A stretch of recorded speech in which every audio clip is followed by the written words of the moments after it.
What's up, people? Today on Science Fun, we're going to be looking in depth at the toxic action of juglone. Juglone is a small organic molecule derived from the bark, leaves, fruit, and/or roots of Juglans regia, or the black walnut tree, as well as other members of the Juglandaceae family.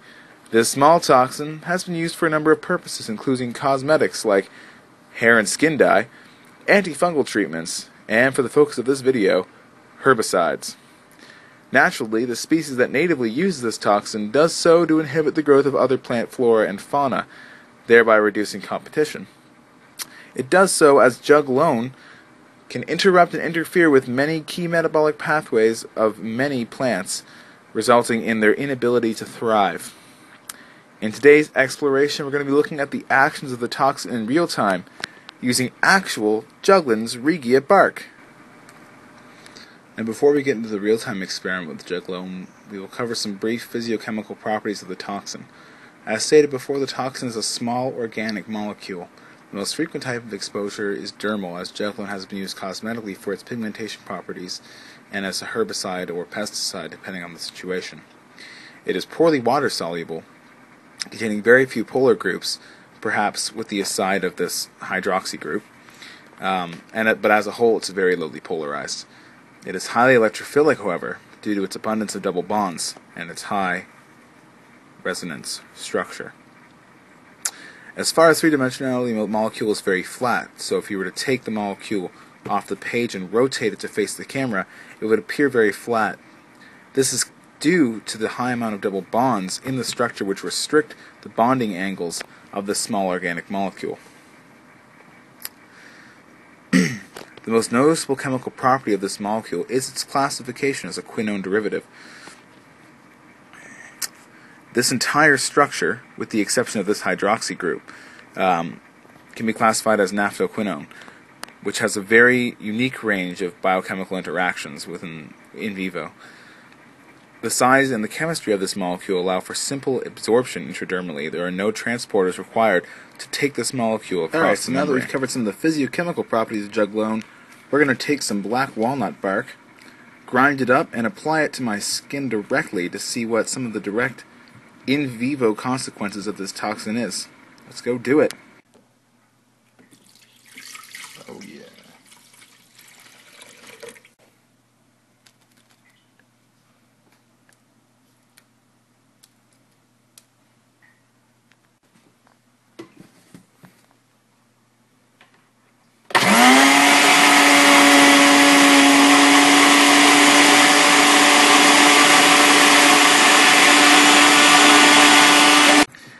Alright, so we took some of that black walnut bark, ground it right down. Now we're going to take this fun little swab. We're just going to dip this in here, stir it around, get some of that toxin on there. Alright, here we go.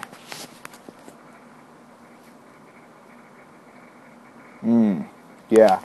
Feels good. Feels good. Alright. Now using the app on my phone, we're going to zoom right in, see the science that's happening beneath the skin. Alright, so now the toxin has hit my skin. It's going to proceed from the dermal layer of my skin, traveling down any hair follicles into the subcutaneous gland. Now this molecule, because it's small, hydrophobic, and electrophilic, is going to have no problem crossing this barrier. It's very small, 174 grams per moles approximately.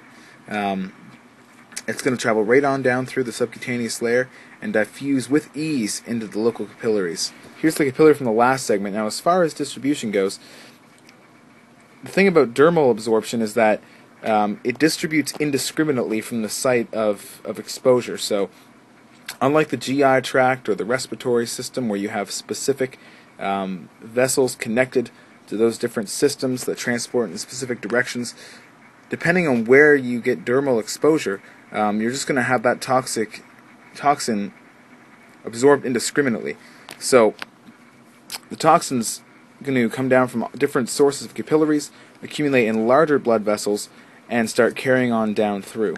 As far as excretion, the primary form of excretion for juglone is renal excretion or urinary excretion. The toxin that doesn't come into contact with any blood lymphocytes is going to continue to accumulate in the cardiovascular system and eventually make its way into the kidney. In the kidney, it will be metabolized up by the glomerulus and eventually make its way into the cortical collecting tubule, where it will be effluxed via the collecting duct. So you see the toxin coming in here, it moves up into the glomerulus, and then is collected in the collecting tubule, moves down, and then is eventually excreted in the urine through renal excretion. Now, juglone can be metabolized in many different ways depending on where it accumulates in the body. However, the highest amount of accumulation of free juglone has been noted to be in the kidney. So we're going to be looking at a metabolic pathway that is generalized for metabolism in the kidney. Now, juglone is a very electrophilic molecule and requires a strong nucleophile for its metabolism. Phase 1 of this metabolism is going to begin with a 2-hydrogen reduction, which takes these 2 oxygen groups in the quinone and reduces them to these hydroxy groups. Then glutathione comes in, and we have a nucleophilic attack, which results in a glutathione group based off of the edge of this juglone molecule. Further rearrangement, and you have a glutathione molecule that is bound to the now metabolized juglone. Now, this is not the final step. Uncertain of the mechanisms between these two, as current literature is, glucuronidation is going to happen afterwards to help stabilize and further convert this metabolite, after which you're going to be left with one of the metabolites, 2-sulfo-2,3-dihydrojuglone, which is just one of the multiple metabolites that are excreted renally, which is going to be exited out through the urine. Assuming proper metabolism does not occur, the following mechanism of toxicity can be seen and exhibited inside of peripheral lymphocytes to cause apoptosis. Now, this is juglone, the parent toxin. The effector toxin is technically this semi-radical quinone. However, the direct damage is not directly because of the stereochemical properties of this quinone, as we'll further explore. So, following improper reduction of juglone, there's a generation of a semi-radical quinone. You can see this oxygen species up here has been properly reduced to this hydroxy group, whereas this oxygen has not been and left radical. Spontaneous interaction of oxygen with this semi-quinone radical leads to a superoxide anion that, through spontaneous interaction with water and hydrogen, produces this radical hydroxyl group. Now, the radical hydroxyl group, if you follow this, causes oxidative stress, among other damaging factors, within the peripheral lymphocytes. This oxidative stress is exhibited in an increase in BAX to BCL2 ratio.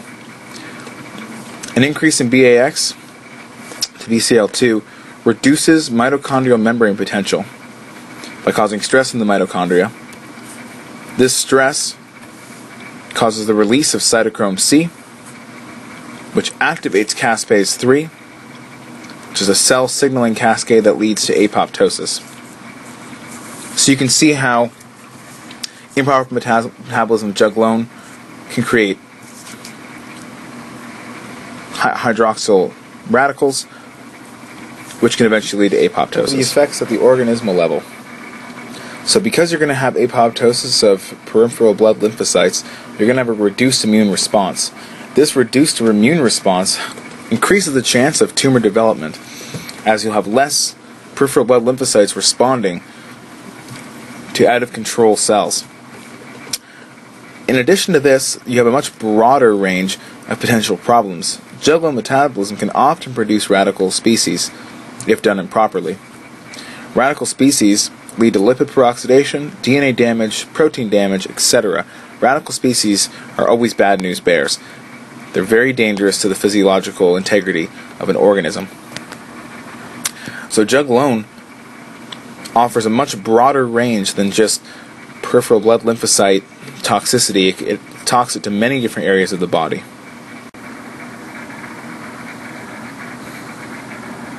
You may have concluded from juglone's ability to successfully induce cell apoptosis that perhaps it's a good anti-cancer agent. A lot of research has been done to look into the therapeutic benefits of using juglone as an anti-cancer agent. as it has been experimentally found to induce apoptosis in melanoma cells. It also is an active working antifungal, and does work very effectively in this regard. Certain research has been proposing that they use liposomes to safely transport juglone to its target rather than have it non-specifically causing havoc within the body. As it stands, though, current research has concluded that juglone is perhaps a little bit too dangerous as a toxic measure to treat cancer. Alright guys, so that concludes our talk on juglone. Thanks very much for watching Science Fun. Looking at my hand, it looks completely fine, so I guess my body did the trick, and the juglone in my system was metabolized successfully, though I guess we'll find out in a few months for sure. Make sure to tune in next time, where we talk about the benefits of inhaling alcohol.